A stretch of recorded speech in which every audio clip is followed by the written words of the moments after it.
వినుమాయి సందేశం కనుమాయి సందేశం జీవధ్వని సందేశములు మీ కుటుంబాలకి జీవధ్వని సందేశములు ఆశీర్వాదాలు వినుమాయి సందేశం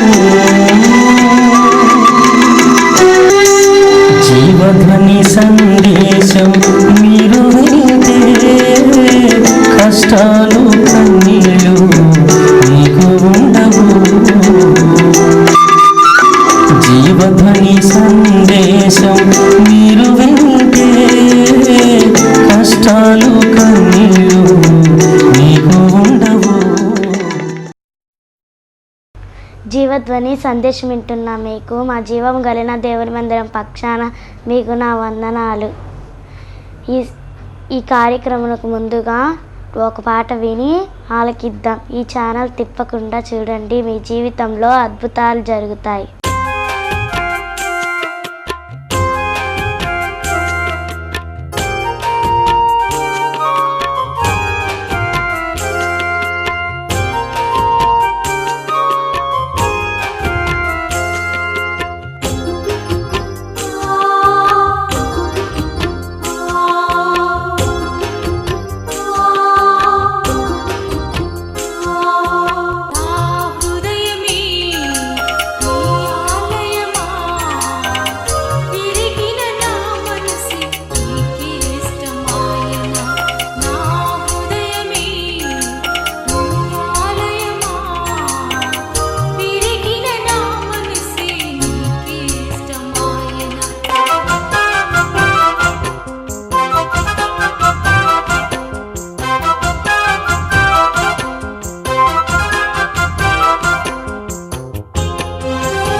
ఈ సమయంలో మా డాడీ అయిన ఎన్ జాన్సన్ గారు వాక్య సందేశం ఇస్తుండగా శ్రద్ధగా ఆలకిద్దాం. అందరికీ కూడా నా హృదయపూర్వకమైన వందనాలు చెల్లిస్తున్నాను. ప్రియమైన సోదరి సహోదరులారా, ఈ జీవదుని సందేశాలు మీకు దీవెనకరంగా ఉన్నాయని, చివరి ప్రార్థనలు ఏకీభవించినప్పుడు మీ జీవితాలు అద్భుతాలు జరుగుతున్నాయని, వాక్య సందేశాల ద్వారా ఆదరణ కలుగుతుందని మీరు చేస్తున్న ఫోన్ కాల్స్ని బట్టి నేను ఎంతగానో ప్రభునామాన్ని గణపరుస్తూ ఉన్నాను. అలాగే ఈ కార్యక్రమాలకి మీరు అందిస్తున్న సహకారాలను బట్టి కూడా మీకు మరొకసారి నా హృదయపూర్వకమైన వందనాలు చెల్లిస్తున్నా. గమనించండి, నీ చేస్తున్న చివరి ప్రార్థనలో మీరు ఏకీభవించినట్లయితే మీ జీవితాల్లో నా యేసయ్య అద్భుతాలు చేస్తా. Praise the lord. హల్లెలూయా. మీరు గమనించండి, సంతానం లేని వాళ్ళు ఎవరైనా ఉన్నట్లయితే ఒక అరటి పండునో లేకపోతే ఒక యాపిల్ పండునో తీసుకొని, ఏ పండు అయినా సరే, అది ఒక చేత్తో మీ గర్భం దగ్గర పెట్టుకొని ఒక చేత్తో టీవీని స్క్రీన్ టచ్ చేసి ప్రార్థనలు ఏకీభవించండి. దేవుడు మీ గర్భఫలాన్ని దేవుడు ఇస్తాడు. ఈ విషయాన్ని మీరు గమనించవలసిందిగా ప్రభుపేట మీకు మనవి చేస్తూ వాక్య సందేశాన్ని ప్రారంభిద్దాం. గమనించండి, కీర్తనలు, కోరాహు వ్రాసిన కీర్తనలు 42వ కీర్తన 11వ వచనాన్ని మనం గమనిస్తే అందులో ఒక మాట వ్రాయబడి ఉంది. ఏమిటది అని మనం చూస్తే అందులో నా ప్రాణమా అని ప్రారంభించాడు కోరాహు కుమార్. ఎవరికో చెప్పట్లా, తన ప్రాణానికి నేర్పుతున్నాడు ఆ మాటలే. ఈనాడు వాళ్ళకి వీళ్ళకి చెప్దామని చూస్తుంటారు కొంతమంది. కనపడినోడు కల నీతి బోధలు చెప్దామని చూస్తుంటారు. కానీ ఈ కోరాహు కుమారులు అంటారు నా ప్రాణమా అని వీళ్ళ ప్రాణానికి చెప్తున్నారు ఆ మాటలు. ఏమని? నా ప్రాణమా, నీవేళ కృంగి ఉన్నావు, నీవేళ నాలో తొందరపడుచున్నావు, దేవుని యందు నిరీక్షణ ఇచ్చుము. ఆయనే రక్షణకర్త, ఆయనే దేవుడే ఉన్నాడు. నేను ఆయన్ని ఎల్లప్పుడూ స్తుతిస్తాను. Praise the lord. Hallelujah. Korah కుమారుడు తీర్మానం చూశారండి. తన ప్రాణంతో తీర్మానం చేస్తున్నారు, తన ప్రాణంతో నిబంధన.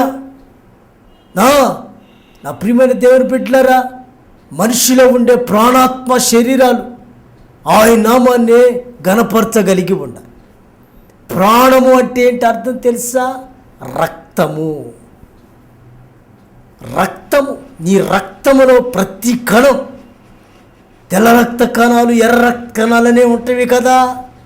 ప్రతి కణం కూడా ప్రభునామాన్ని గణపరచగలిగి ఉండాలి. ఆమేన్.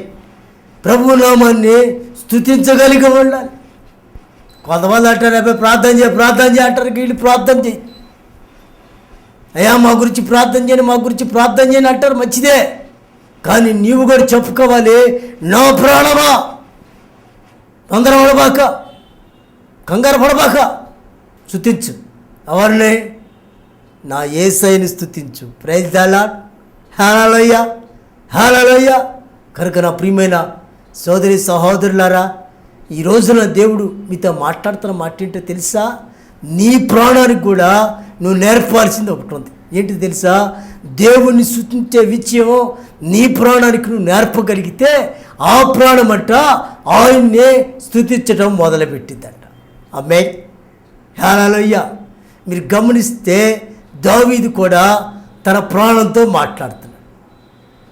103వ దావీదు కీర్తనలో మీరు గమనించినట్లయితే 1-2 వచనాలు మనం చూస్తే అందులో మాటలు రాయబడి.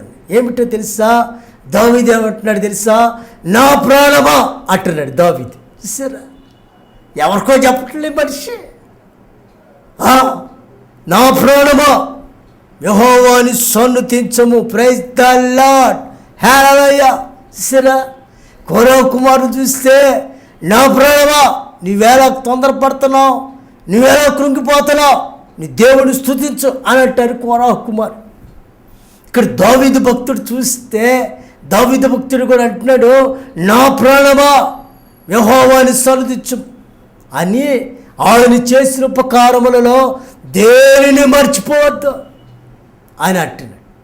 సరే, నా ప్రాణమా దేవుని స్తుతించు అన్నాడు. రెండోదేవుని అర్థం తెలుసా? ఆయన చేసిన ఉపకారాలను వాటిని పొరపాటును కూడా మర్చిపోవద్దు. నా అంతరంగమున్న సమస్తమా అంటాడు మళ్ళా. సరే, నా అంతరంగం సమస్తమా ఆయన పరిశుద్ధ నామమునే సన్నతించు అని అంటున్నాడు. నా ప్రియమైన దేవుని పెట్టారా, దావీదు చేస్తున్న ప్రార్థన, దావీదు చేస్తున్న స్తుతి ఆరాధన నీ జీవితాల్లో కూడా నువ్వు చేయగలిగి ఉండాలి. వాక్యాలు ఏంటన్నా నీ ప్రాణానికి నువ్వు నేర్పుకోవాల్సింది ఏందో తెలుసా? నువ్వు ప్రాణానికి నేర్పుకోవాల్సింది ఆయన్ని స్తుతించటం నీవు నేర్పాలి. దావీదు అదే నేర్పుతున్నాడు. నా ప్రాణమా యెహోవాని మాత్రమే సన్నుతించు అని అంటున్నాడు. ప్రాణానికి కాదు, అంతరంగం సమస్తమా ఆయన పరిశుద్ధ నామమును సన్నిధించు. ఆయన చేసే ఉపకారముల్లో దేనిని నువ్వు మర్చిపోవద్దు అని అంటున్నాడు.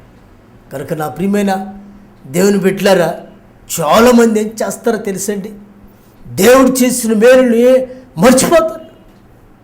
మా పొరపాటును కూడా కొంతమందికి గుర్తుండదు. కానీ బైబిల్ చెప్తుంది, మేలు మరుచువారులారా మిమ్మల్ని నేను తోడేలు చీల్చివేసినట్లుగా చీల్చివేస్తా, చెప్పుకోవడానికి మీరు దిక్కేవాడా అని అంటారు. కనుక నా ప్రియమైన దేవుని బిడ్డలారా, కొంతమంది దేవుడు చేసిన మేలు భలే మర్చిపోతూ ఉంటారు. మీ ప్రాణానికి చెప్పుకోవాలి, నా ప్రాణమా జాగ్రత్త, ఆయన చేసిన మేలు మాత్రం నువ్వు పొరపాటు కూడా మర్చిపోవద్దు. హల్లెలూయా, హల్లెలూయా, హల్లెలూయా. ఈ కార్యక్రమాన్ని చూస్తున్న నీ జీవితంలో నా యేసు అద్భుతం చేస్తున్నాడు. ఈ రోజున నీ ప్రాణంతో నువ్వు నేర్పుకో. నీ పిల్లలకు నేర్పావా, నీ భర్తకు నేర్పావా, నీ భార్యకు నేర్పావా, నీ స్నేహితులకు నేర్పావా? వాక్యాన్ని ఆయన స్తుతించడం నేర్పగలిగితే ఆయన ఖచ్చితంగా నువ్వు ఆయన నామాన్ని గణపరచగలుగుతావు. ముందు నీ కలగల ఆలోచన, నీ ప్రాణానికి కలగాల. నీ ప్రాణానికి కలిగే నీ ప్రాణం ఆయన్ని స్తుతించగలిగితే, ఆయన నామాన్ని గణపరచగలిగితే ఆయన నీ జీవితంలో అద్భుతాలు చేస్తాడు. ఆమేన్, ప్రైజ్ ది లార్డ్, హల్లెలూయా. మరొక ఆయన పరిచయం చేస్తా. లూకాసు వార్తలో ఉంటాడు మనిషి. లూకాసు వార్త 12వ అధ్యాయము 13వ వచనం నుంచి మీరు చూస్తే ఆ వాక్యం కనపడుతుంది. ఏమనుందో తెలుసా? ఒక భూస్వామట తన పంట పండించి విస్తారమైన ధాన్యం పండిందంట. విస్తారమైన ధాన్యం పండితే అప్పుడు ఆయన ఆలోచిస్తూ ఉన్నాడు, అయ్యో విస్తారమైన ధాన్యం పండిందే, ఇప్పుడు ఈ ధాన్యాన్ని సమకూర్చుకోవడానికి నా దగ్గర ఉన్న కొట్లు సరిపోవు కదా, ఇప్పుడు నేను ఆ కొట్లు పడేసేసి పెద్ద పెద్ద కొట్లు కట్టించేసి నా ధాన్యాన్ని అందులో నింపుతా. నింపేసిన తర్వాత ఏమంటాను తెలుసా? చూడండి, ఎక్కడ గమనించండి, అక్కడ నా ప్రాణమా అంటున్నాడు ఈ మనిషి కూడా. కోరా కుమారులేమో నా ప్రాణమా నువ్వు కృంగొద్దంటాడు. ఇక్కడ చూస్తేనేమో దావీదు అంటాడు నా ప్రాణమా ఆయన స్తుతించు అంటాడు. ఇక్కడ భూస్వామి అంటాడు, పంట పండిన వ్యక్తి నా ప్రాణమా సుఖించము. చూసారండి, తినుము, త్రాగుము, సంతోషించుము, అనేక సంవత్సరాలకు సరిపడు ఆస్తి నీ కోసము సమకూర్చబడి ఉన్నదే అని మాట్లాడుతున్నాడు.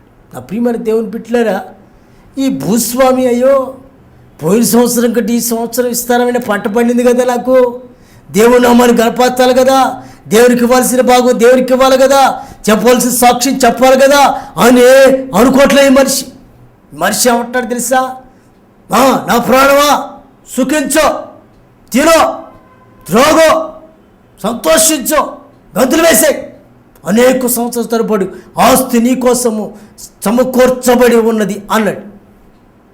ఒక్క మాట కూడా, అయ్యా నా ప్రాణమా ఈ ఆస్తి అంత ఇచ్చింది ఎవరు తెలుసా? మనం ఆరాధిస్తున్న దేవుడు ఇచ్చాడు కనుక ముందు ఆయనకు మనం కృతజ్ఞతాస్తుతులు చెల్లించాలి మనం అని నేర్పాడండి. ప్రాణానికి కొంతమందికి ధనం కనపడితే దేవుడు గుర్తున్నాడండి. కొంతమందికి ఆస్తి కలిసి వస్తే అవసరాలు తీర్చినోడు కానీ గుర్తున్నాడు. ఆ ప్రియమైన దేవుని పెట్టారా, గమనించండి. అందుకే నువ్వు నేర్పుకోవాలి. నీ ప్రాణానికి నువ్వు నేర్పాల్సిందే తెలుసా? నా ప్రాణమా లేగో, లెగుసాన్ని స్తుతించు, మోకరించా, ఆయన నామాన్ని గనపరచు అని నీ ప్రాణానికి నువ్వు నేర్పుకోవాలి. ఈ భూసం నేర్పాడు మనిషి. నీ ప్రాణానికి కనుక నువ్వు నేర్పగలిగితే ఆయనట నీ జీవితంలో అద్భుతాలు చేస్తాడట. ప్రైజ్ ద లార్డ్, హల్లెలూయా. నీ ప్రాణానికి ఏం నేర్పుతున్నావు? దేవుడు నీ జీవితంలో మేలు చేస్తున్నాడు కదా, నీ జీవితంలో ఆశ్చర్యమని కార్యాలు చేస్తున్నాడు కదా. మరి ఆయన నామాన్ని నువ్వు గణపరచగలుగుతున్నావా? ఆయన నామాన్ని నువ్వు స్తుతించగలుగుతున్నావా? ఆయన నామాన్ని నువ్వు ఆరాధించగలుగుతున్నావా? నీ ప్రాణంతో చెప్పాలంటే నీ ప్రాణాత్మ శరీరాలు ఆయన నామాన్ని గణపరచగలిగి ఉండాలి. ప్రైజ్ ద లార్డ్, హల్లెలూయా.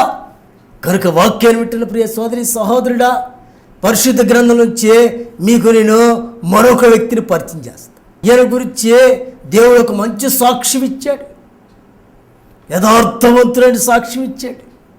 నా ప్రియమైన దేవుని పెట్టారా, గమనించండి.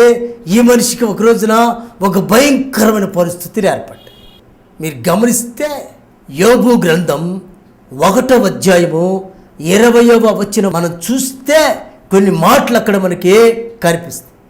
ఏంటంటే యోబు యొక్క కుమారులు తన అన్న ఇంట్లో భోజనం చేయటానికి వెళ్ళారు.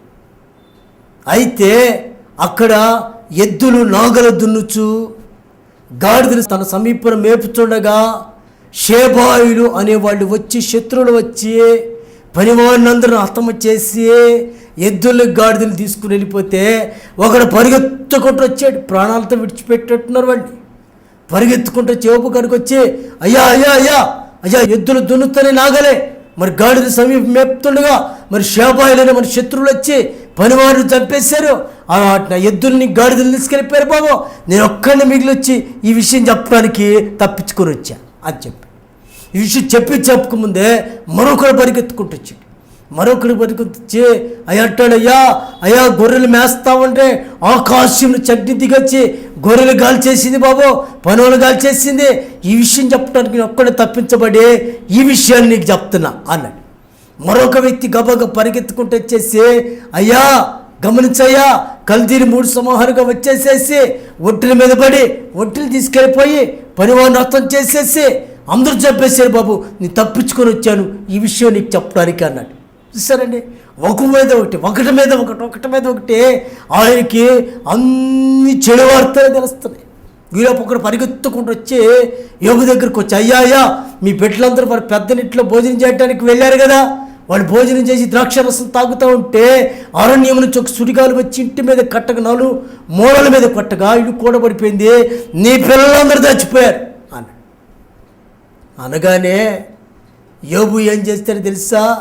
యోబు గ్రంథం 1వ అధ్యాయము 20-21 వచనాలు చూస్తే అందులో యోబు ఈ విషయాలన్నీ వినేసి తన బట్టలు చింపుకున్నాడంట. ఏం చేశారో తెలుసా? తన బట్టలు చింపుకున్నాడు. పిచ్చోడే కాదు, తన బట్టలు చింపుకొని ఎంటుకలు గొరిగించుకొని బూడిద పోసుకొని మోకరించట్నాడు. నేను నా తల్లి గర్భం నుంచి దిగంబరగానే వచ్చాను, దిగంబరగానే వెళ్తాను, నా దేవుని నామానికి స్తుతి కలుగును గాక. ప్రైజ్ ద లార్డ్, హల్లెలూయా.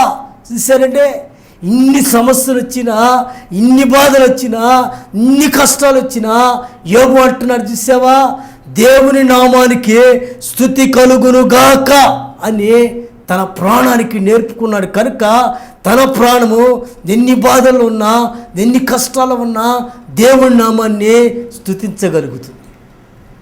నా ప్రియమైన దేవుని పెట్టారా, అంత మాత్రమే కాదండి, యోబు ఆస్తిబాగు పిల్ల చనిపోవటమే కాదు, కుష్ఠవ్యాధి వచ్చేసి తన శరీరం అంతా కుష్ఠవ్యాధితో నింపబడి కుష్ఠవ్యాధి కలిగి బూడిదలో కూర్చొని చిల్లపెంకు పగలగొట్టి చిల్లపెంకుతో గీక్కొట్టినాడు మనిషి. శరీరం కూడా కుళ్ళు కృషించిపోయింది. అలాంటి పరిస్థితుల్లో కూడా యోబు పొరపాటును కూడా దేవుని స్తుతించకుండా తన ప్రాణానికి ధైర్యం చెప్తున్నాడు. ప్రాణమా ఆయన స్తుతించు అని అంటున్నాడు. ఈలోపు తన భార్య వచ్చింది.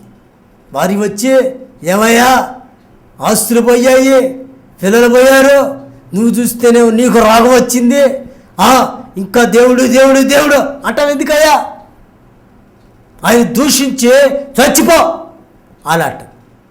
ఈ విషయాలను మీకు యోబు గ్రంథం 2వ అధ్యాయము 10వ వచనంలో రాయబడి ఉంటాయి.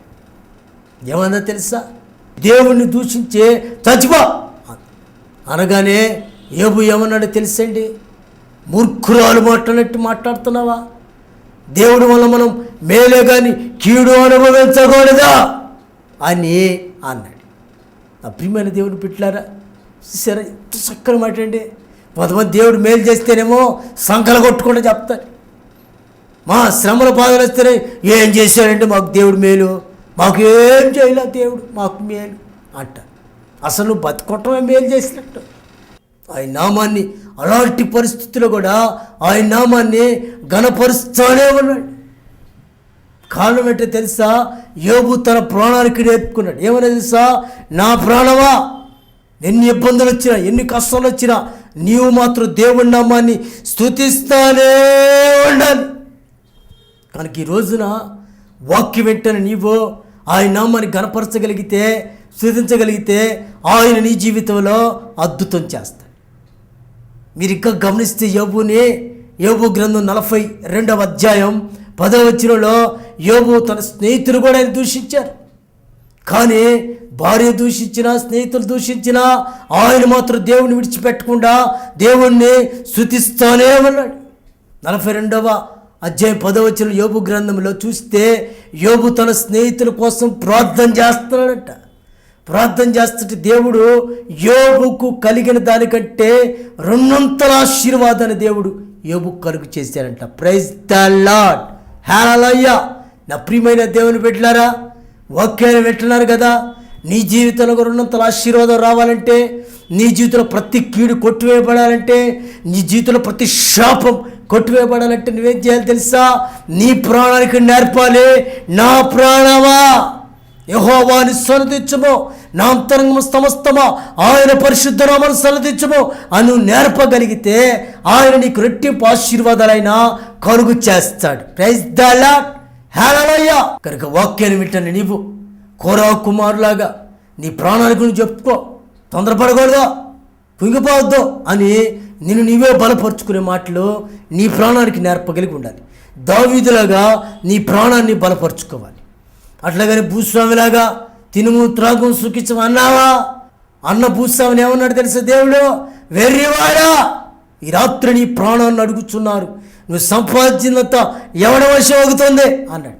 కనుక నా ప్రియమైన దేవుని బిడ్డలారా, శాపం నీ గడప దొక్కకముందే, దరిద్రం నీ గడప దొక్కకముందే నా ప్రభు మాట్లాడుతున్నాడు. ఈ రోజున నీవు నీ ప్రాణానికి చెప్పుకొని నీ ప్రాణాన్ని నువ్వు గణపరచగలిగి, నీ ప్రాణానికి నేర్పుకోగలిగితే నా ప్రాణమా యెహోవానే సన్నిధించు, నా అంతరంగ సంస్థ పరిశుద్ధ నామమును సన్నిధించుము, నా ప్రాణమా యెహోవాని సన్నిధించుము, ఆయన చేసిన ఉపకారములను దేనిని మర్చిపోవద్దు అని గనుక నువ్వు చెప్పగలిగితే ఆయన నీ జీవితంలో అద్భుతాలు చేస్తాడు. ప్రైజ్ ద లార్డ్, హల్లెలూయా. కనుక తీర్మానం చేసుకున్నావా? నీ ప్రాణానికి నువ్వు నేర్పగలిగితే నేను ప్రార్థన చేస్తాను నీకోసం. మీకేమైనా బలహీనతలు ఉంటే అక్కడ చేపెట్టుకోండి, మీ కొరకు నేను ప్రార్థన చేస్తాను. ప్రార్థన చేసుకుందామా? ప్రార్థన.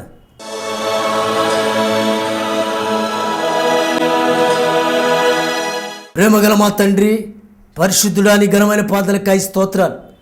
నాయనా, నా ప్రాణమా యెహోవాను సన్నిధించమని దావీదు కోరా కుమారుడు వలె ప్రభువా వీక్షిస్తున్న ఈ కార్యక్రమాన్ని వీక్షిస్తున్న బిడ్డలు ప్రభువా వారి ప్రాణానికి చెప్పుకోవడానికి, వారి ప్రాణాత్మ శరీరాలు నీ నామాన్ని గణపరిచేటట్లుగా వారు ప్రతి ఒక్క బిడ్డ తీర్మానం చేస్తున్న ప్రతి ఒక్క బిడ్డని లార్డ్ టచ్ ప్రభు కార్యం జరిగించిన ఆయన వాళ్ళు నీ నామాన్ని గణపరచబడినట్లుగా, నీ నామాన్ని స్తుతించినట్లుగా నీ ఘనమైన కార్యాన్ని మీరు జరిగిస్తున్నందుకు ఆయనకి స్తోత్రాలు. ఎంతమంది అయితే వీక్షిస్తున్నారు ప్రభువా, వారు బలహీనతల మీద చేపెట్టుకున్నారు ప్రభువా, ఆ బలహీనతల్ని యేసు నామములో ఇప్పుడే లార్డ్ ఫైర్ అని మాకు జీసస్ ప్రభువా.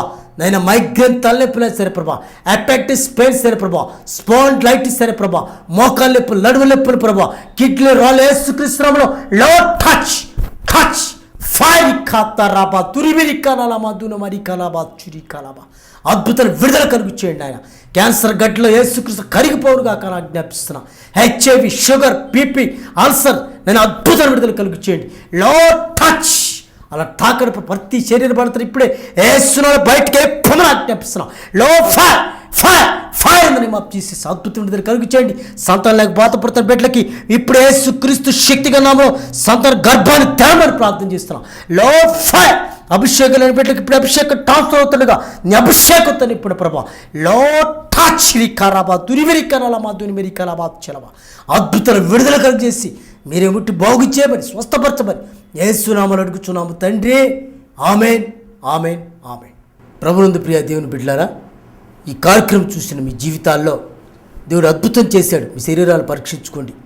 దేవుడు అద్భుతం చేస్తే మాకు ఫోన్ చేయండి. ఈ కార్యక్రమం మీకు ఆదరణ ఉంటే మాకు ఫోన్ చేసి మీ ప్రార్థన అవసరం తెలియపరచండి. దేవుడు మిమ్మల్ని దీవించును గాక.